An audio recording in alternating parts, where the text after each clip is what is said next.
Okay, here we go. Probably going to try to keep this short because I want to eat soon and I also have obligations I need to fulfill. So try to keep this half an hour, maybe 45 minutes. Go over here and head out here, over here, turn this on. And I'm really surprised that I have not gotten any of these demonetized. Head over in here, dismiss that, reset to that. Come on, there we go. All right. And I apologize, I did not find the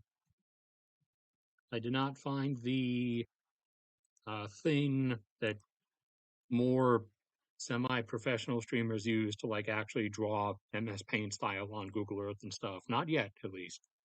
I will actually try to find that between this stream and whenever the next one is, which might end up being this weekend. It depends on if this weekend is when the IDF conducts their airstrike campaign against Iran. We are going here. No, I don't need to go there. Go over here.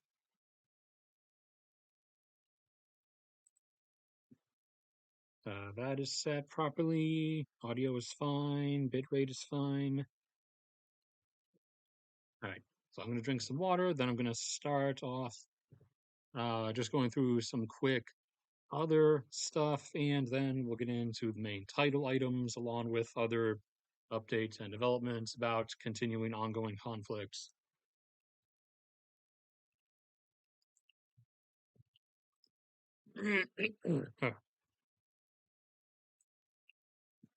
So some pre-warm-up stuff. Another production platform or floating production vessel has started up at one of the large fields offshore of southeastern Brazil, which will be adding close to another 200,000 barrels per day of production there. So by the first couple months of this upcoming year, so right after New Year's, that should put Brazil up at a flat 4 million barrels per day of production. And with their domestic consumption flatlined for the most part, that should give them a fluctuating export total of between 1 and 1.5 barrels per day, since they're not really growing in consumption anymore.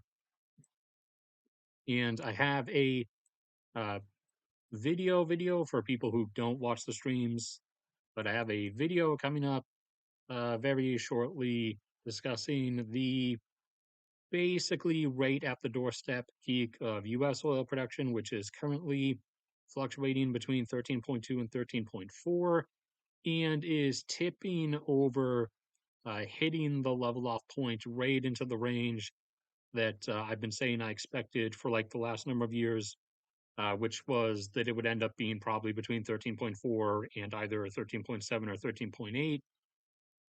Some, abnormality spike up chances of it, like occasionally having a random week here or there where it goes up to like 14 briefly, but it's looking like it's going in the expected range because primarily most of that massive upsurge that we've gone through has been from shale oil, and the shale plays are played out at this point. They've run their course.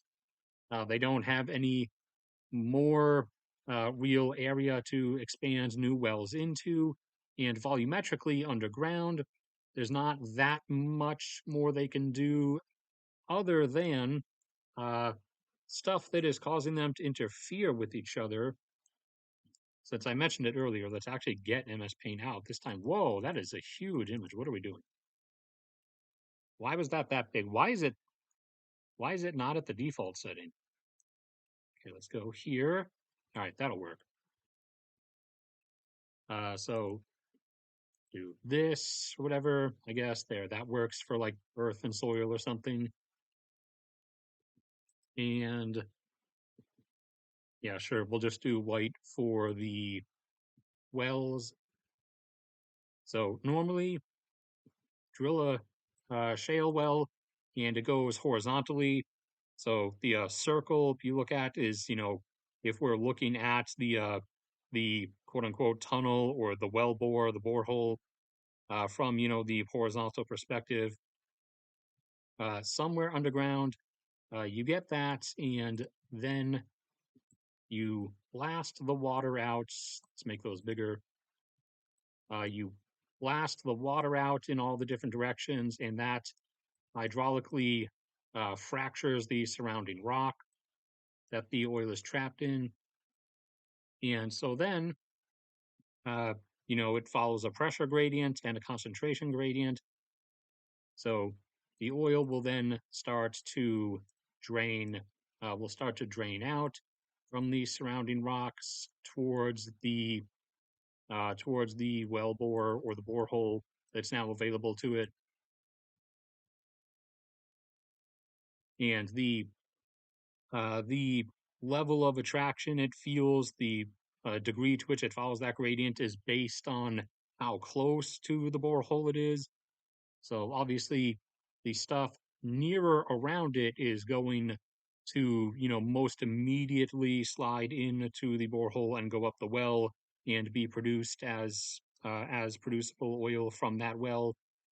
And stuff further out, as you go more and more, several more 100 feet away from the borehole, will have much lower, like little dash dot rates of attraction, but it will get pulled towards the Wells borehole eventually, but at a much less rate, a much lower rate, which is why shale well production levels decline over time.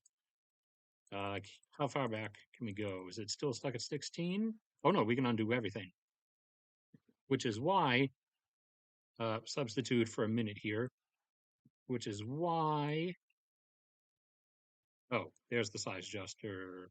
What does 10 look like? Yeah, we'll go a bit higher. Let's do 16, which is why shale production looks like this for any given well. So the well's production rate jumps in the first couple months, the first 2 or 3 usually, and then it drops precipitously. This is actually a more generous display here.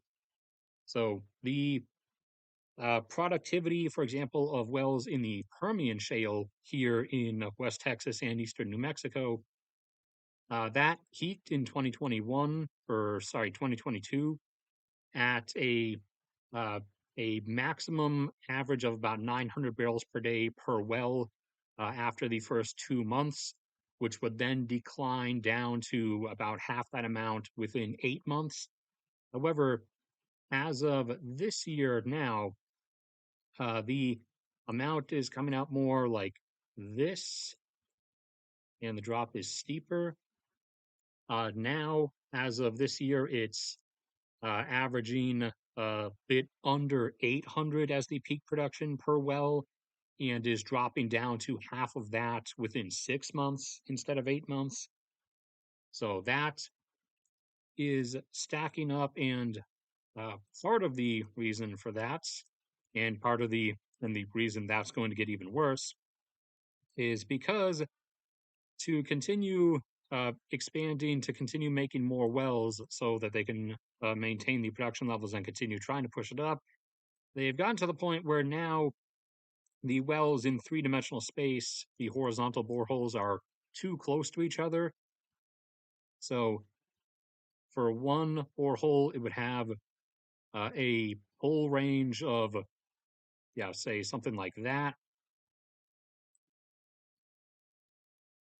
Make sure I even these out nicely. Put that over there.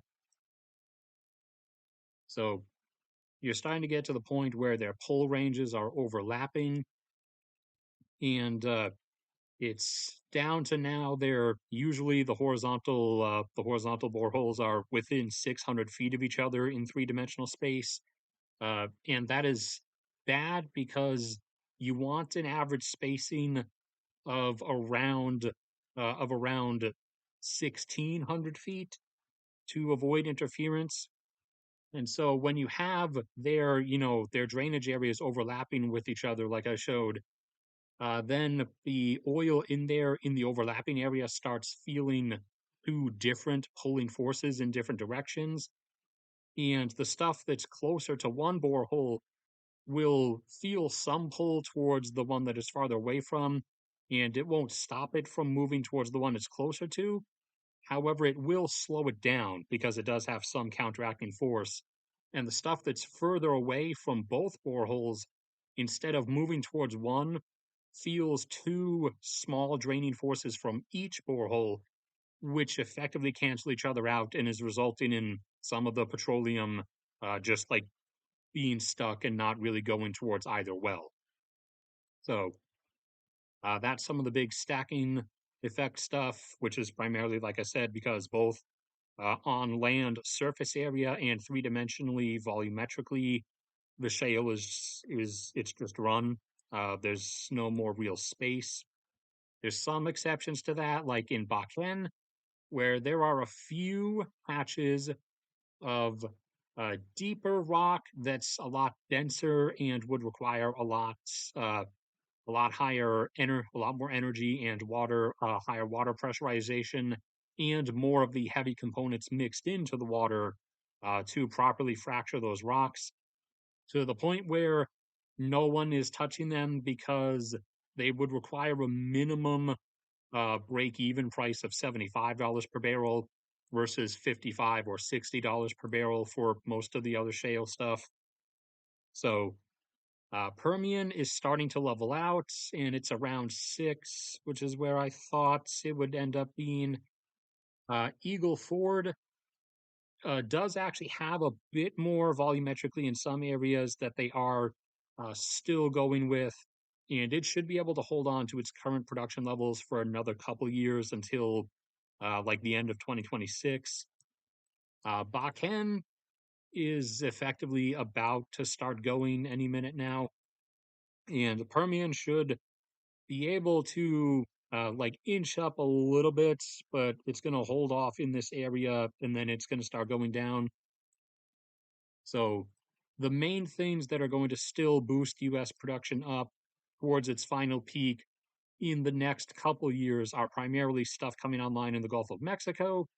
There's a few fields each year, but anywhere between 60,000 up to 120,000 barrels per day, and some stuff back up home in Alaska on the North Slope, ranging in size from projects of 15,000 barrels per day up to projects of 80,000 barrels per day. So that stuff is going to carry it just a bit higher, and it's probably going to bump around in the upper mid 13s, and then we're tipping over and heading downwards, and will probably decline back down to about 12 million or less barrels per day before 2030 or by 2030. Whereas a lot of other people have these obscene predictions and forecasts that the US is going to produce 14 million barrels per day and is going to maintain 14 million barrels per day all the way until 2050. Not sure what fantasy land that's coming from. But, anyways, that should have been enough time for people to show up. Well, one person to show up. 401. Oh, well, whatever. Anyways, now starting with the main stuff. So, China already earlier this year did a military practice, another practice run, a practice drill, increasing in size, particularly from the naval aspect in back in May. So they practiced having several coordinated naval groups surrounding Taiwan from different angles and launching carrier tasks for carrier sorties, and also, as usual, practiced a lot of massive aircraft sortie waves. They were averaging close to like 150, uh, and the primary The primary reason for doing that, as I've said before, along with the smaller ones of like a dozen aircraft that they have been doing on a daily basis since, summer, basically.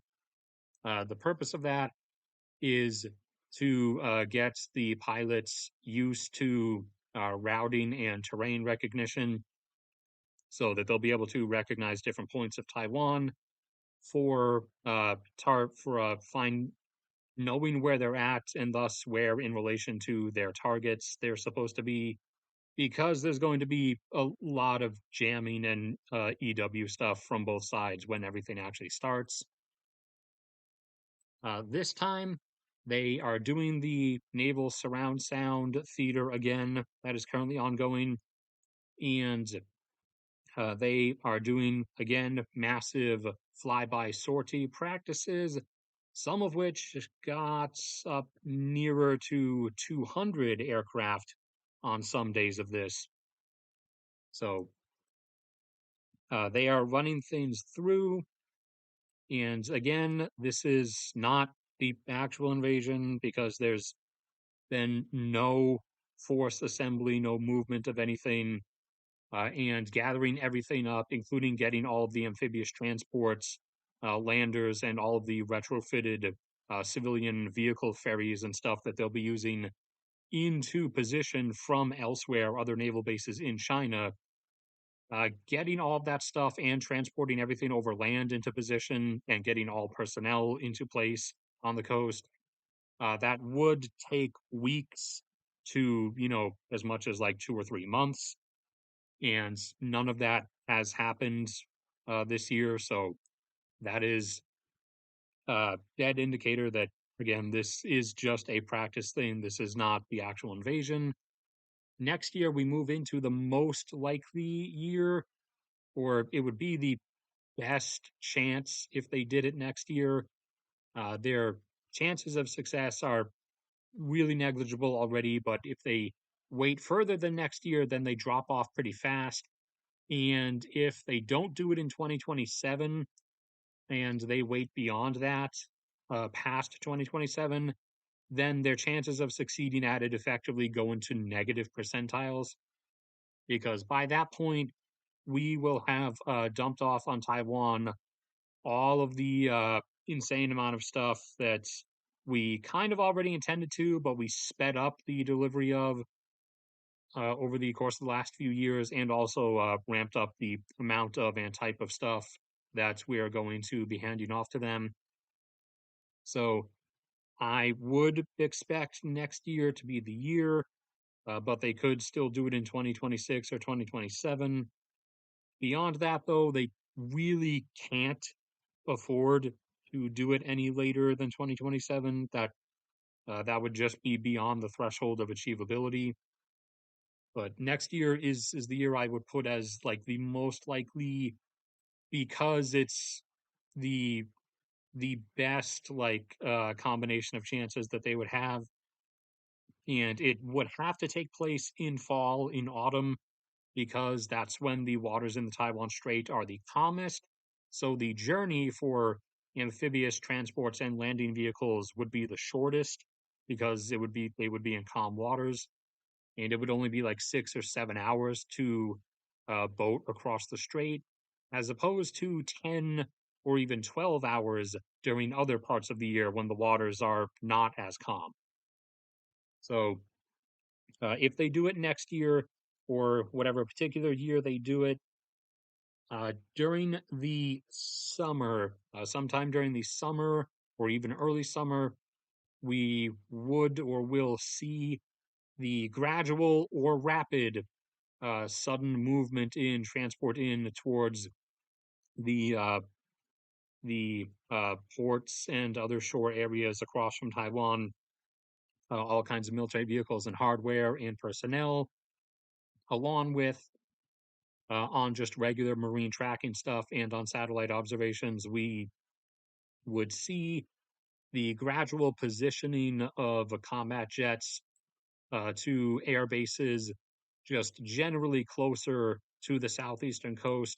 And like I said, the movement of naval vessels and amphibious landing vehicles from other naval harbors across China down here over to the stuff around ports and harbors around this area to get ready to ferry stuff across.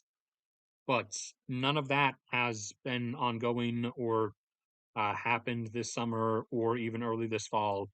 So again, this is not actually the thing happening right now. They are just doing another surround practice of maneuvering and positioning at different naval asset groups around the island and practicing doing rapid carrier sorties of getting as many combat jets up and off their two functioning aircraft carriers as quickly as possible.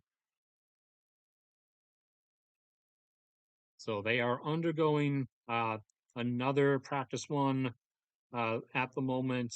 This is two in this particular year that they've done. Meanwhile, elsewhere, back over in everybody's favorite place, the Middle East,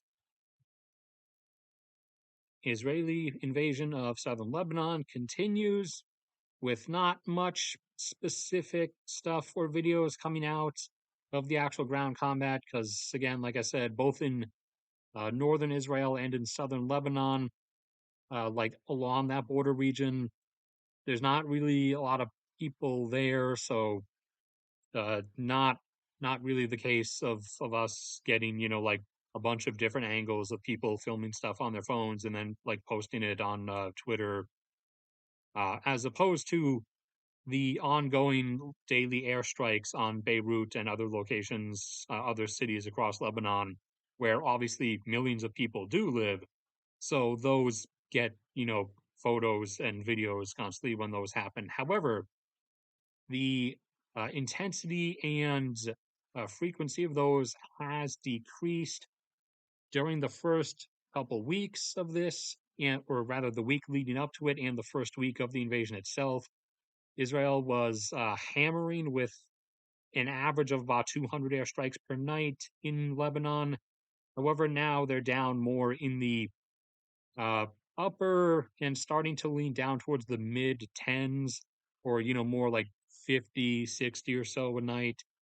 So those are starting to wind down as it looks like they've hit basically everything that they wanted to, or for the most part, everything they considered valuable enough to dump airstrikes on, at least massive numbers of them. There are still going to continue being nightly airstrikes. It's just not what it was previously. And they have not yet launched their airstrike retaliation campaign against Iran. And as I usually say, I would expect them to not do it until a weekend, whether it's this weekend or next weekend or whenever. They will most likely do it on the weekends, out of, you know, all of everyone from their associated friend group, us and the EU and everyone else, and the Persian Gulf states, actually, because they're rich and market invested. They're not really part of the they're vocally part of the anti-Israel crowd at large, but they're not actually, because they're uh, for those in charge of the Persian Gulf nations, their religion is not actually Islam. Their religion is money.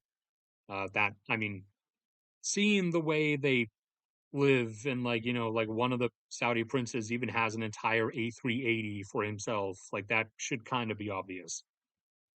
But everyone is, pressuring Israel to not do it like during the week, just because, uh, if it happens over the weekend, preferably on like Saturday or Friday night, then that would give the market a few days to settle and adjust before reopening, and thus things wouldn't go as crazy and prices of things wouldn't fluctuate that wildly up and down. In terms of what they're going to do, there's way too many conflicting claims from uh, different politicians, different public speakers, from Israel itself, from their surrounding neighbor countries, from the US, from Europe. Everyone is claiming different things. Some are saying they're explicitly going to strike Iran's Air Force and Army bases in the west of the country. Others are saying they're going to strike the nuclear development sites. Others are saying they are going to attack Iran's oil and gas infrastructure, which would primarily probably be attacks on the oil fields in the Khuzestan province onshore. Others are saying that they're going to strike everything, and some others are saying they're not actually going to do that much in Iran, and they're just going to strike stuff that belongs to the Iranian Revolutionary Guard in Syria and northern Iraq. Which that last one, yeah, no, they're going to strike stuff in Iran because they've really wanted this excuse for the longest time, anyways. But what they're going to hit and the extent of it, really that is kind of up in the air at this point. But with the amount of people or amount of friendly nations like really pressing on them to not hit the oil and gas infrastructure for the sake of preserving the current moderate prices. I would lean more towards them probably not doing that. So they're definitely going, at the very minimum, they're going to strike like whatever Army, IRG, and Iranian Air Force bases that they can, and probably any and every like underground ballistic missile storage site that they can definitively hit with bunker buster munitions. And I would not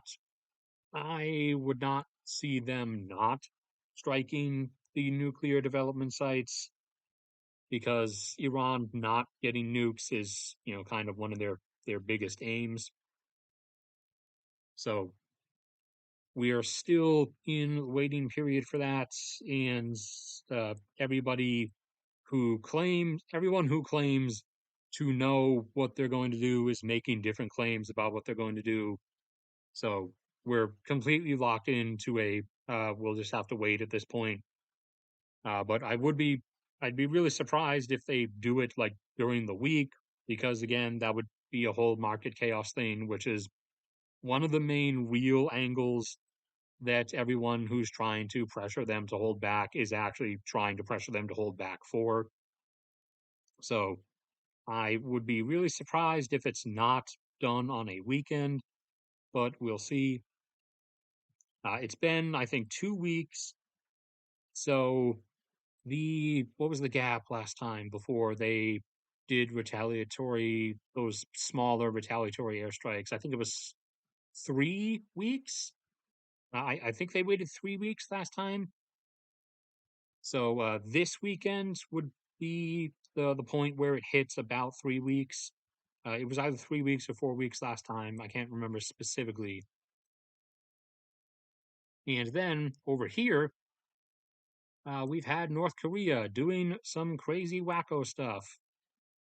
So, firstly, they made some random big like propaganda TV announcement about how they just supposedly had 1.5 million of their school youths enlist in the military.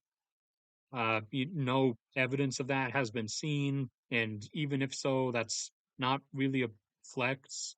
Claiming that you've got like a bunch of like not fresh, even fresh out of high schoolers, but still high schoolers to ditch high school and join the Kim Jong Un idolatrous worship marching parade. And also, even though they're not really used for anything because they're kind of permanently cut from each other for the most part, railways and roads between North and South Korea do exist. And North Korea this week just suddenly blew them all up, at least on their side. Not like they artillery shelled them or they bombed them or anything. They like regular demolition. They drilled holes into the pavement and under the the railway tracks and then, detonated demolition charges. But they destroyed all of those with the usual outward projecting thing of it being to prevent South Korea from invading North Korea, because that's a thing that South Korea was just going to do in Kim Jong Un's head, I guess, maybe. And probably in exchange for free grain shipments, because North Korea is having and has always had a perpetual, starvation problem. North Korea has actually willingly let Russia have a few thousand troops. There supposedly were 3,000 fighting in the Kursk region and an additional 10,000 that may may quote unquote volunteer in the future. However, problems have arisen from that because the uh, you know soldiers that are in the Kursk region kind of abandoned their positions and have started like just disappearing. Just like peacing out. So I would assume they're ditching and are going to try to cross like some borders somewhere, since before this, it's not like they were ever going to leave North Korea anyway, and now they're outside of North Korea. And, the opportunity is there to, just run and never have to return to North Korea. So apparently they're, starting to take the opportunity to just run for it and never have to return to North Korea. And this has emerged inside Russia as a domestic security concern for the moment, just for the Kursk and Belgorod regions, because those North Korean soldiers who have just up and left and ran off to who knows where took their weapons with them. They didn't like leave their AK-47s behind. So they Russia in the Kursk and Belgrade region just has some odd number of not defected, because that means like literally joining the other side, but deserted North Korean troops, just like running around somewhere in Kursk or Belgorod. Presumably, they're still in Kursk or Belgorod, just like running around there, with their like assault rifles and everything. So that's kind of turned into a abrupt security concern, and we will be having to watch and see what comes about of that. Uh, unlike returning, unlike returning, mentally damaged, mobilized Russian servicemen, I don't really think the North Korean like deserting troops are going to like do random like shootings in like coffee shops. I am pretty sure they are probably just like running for it.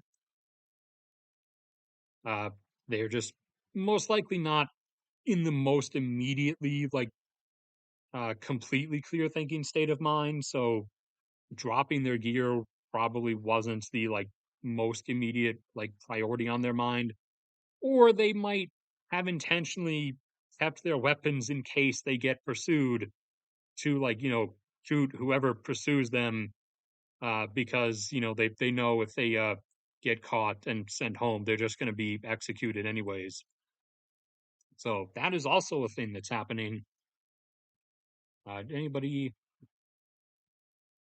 I think this was already okay. That was obviously said while I was talking about that, and which I answered.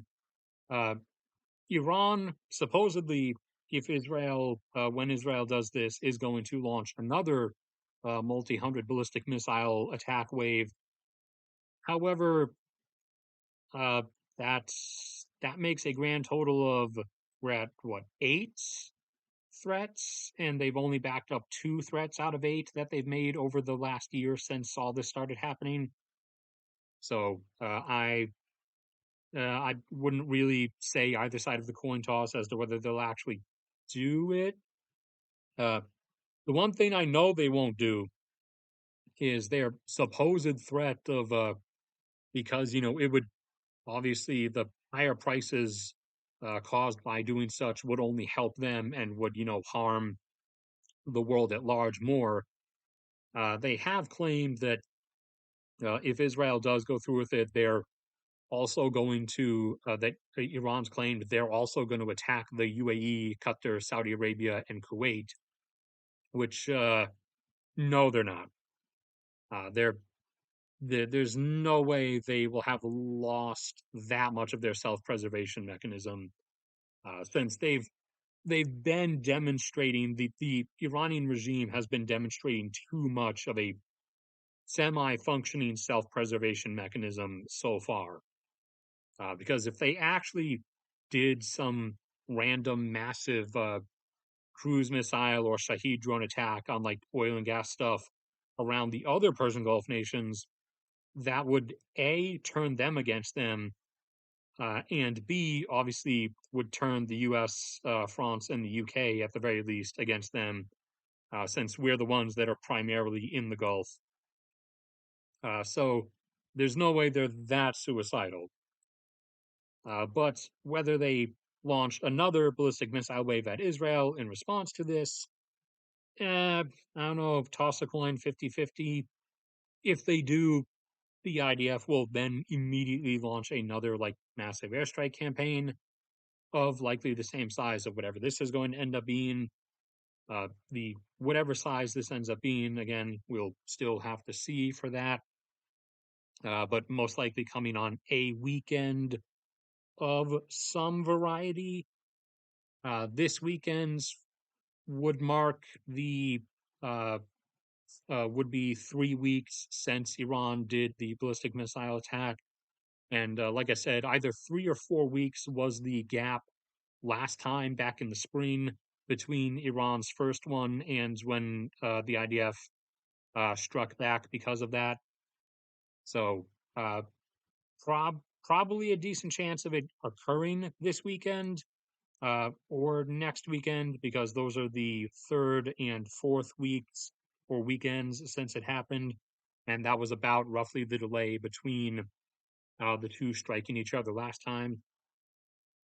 Or at least that was the delay between the two striking each other last time when Iran actually, the only other time when Iran actually backed up a threat. Because, like I said, they're 2 out of 8 for threats that they have actually backed up versus threats that they have, just backed down from. So, decent chance that is probably coming this weekend or next weekend, but we'll see. And I think that is mostly everything, at least everything that I can immediately recall that I wanted to bring up.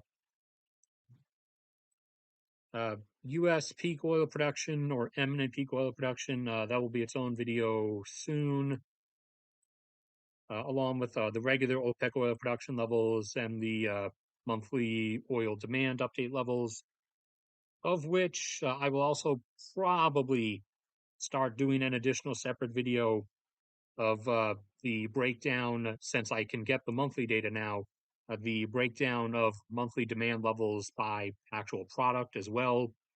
So each country's monthly updated gasoline, diesel, and jet fuel demand levels. And that's probably going to be it for this one tonight because I have to get going.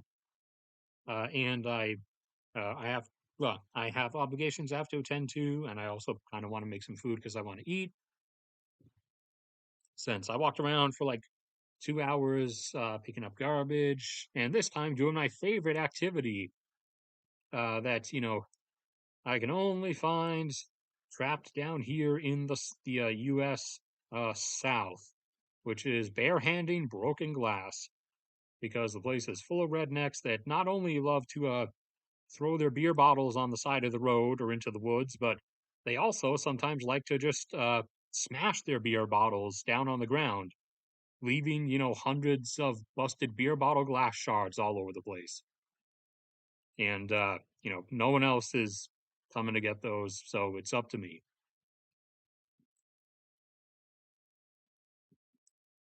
Anybody else say anything? Nope. Right. Then that's likely going to be it. My bit rate is not 0. YouTube, what are you saying? That is not 0. In what world does that look like 0? All right, so I will see everybody next time then, unless in like the next 10 seconds, 15 seconds, I see anything else pop up on chat. So I'll just take a sip of water while I wait for the delay.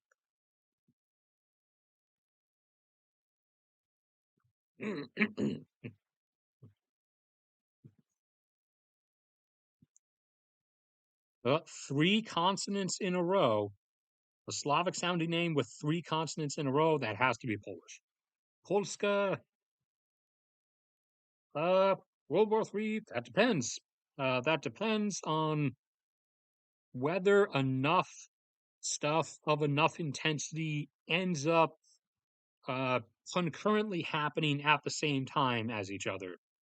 If, this event here dies down and is over before this event over there starts, and like event, XYZ is like kind of down to like minimum intensity while event ABC starts up, but then ABC is over really fast, then it's just not enough. You People really seem to have lost the actual cultural memory of the sheer intensity of what World War II was, and even World War One. The current ongoings are not World War III. They could be, again, if enough specific things of decent intensity levels end up happening simultaneously, then I'll give the Max Ogier stamp of approval to label it as World War III. But at the moment, no. Primarily because in a lot of cases, everyone tends to be like backing out of a lot of stuff because a lot of people, with some exceptions, do prioritize their financial gains over achieving some kind of like bombastic military stuff, with exceptions, of course. Like Putin being a primary obvious example. But anyways, that's going to be it. So I'll see you guys around next time.